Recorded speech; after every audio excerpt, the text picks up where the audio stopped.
حضرت حسن اور حسین عید کے قریب اپنی امی جان سے کہنے لگے، امی جان مدینہ کے سب بچے عید پر نئے کپڑے پہنیں گے، کیا ہمارے لیے نئے کپڑے نہیں بنیں گے؟ گھر میں اس سمے پیسے موجود نہیں تھے، لیکن سیدہ فاطمہ اپنے بچوں کا دل نہیں توڑنا چاہتی تھی۔ انہوں نے پیار سے فرمایا، بیٹا تمہارے کپڑے درزی کے پاس ہیں، وہ لے کر آ جائے گا۔ عید کی رات آ گئی مگر کپڑے نہیں آئے، بچے اداس ہو گئے۔ سیدہ فاطمہ نماز کی جانماز پر بیٹھ کر اللہ سے دعا کرنے لگی، یا اللہ میرے بچوں کا دل نہ ٹوٹے۔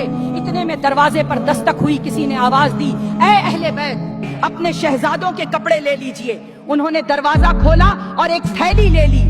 جب اسے کھولا تو اس میں دو جوڑے تھے، ایک ہرے رنگ کا اور ایک لال رنگ کا۔ صبح جب بچے خوشی خوشی وہ کپڑے پہن کر اپنے نانا جان کے پاس گئے تو انہوں نے مسکرا کر فرمایا، یہ درزی کوئی عام انسان نہیں تھا بلکہ فرشتہ تھا، اور یہ کپڑے جنت سے تحفے کے طور پر آئے ہیں۔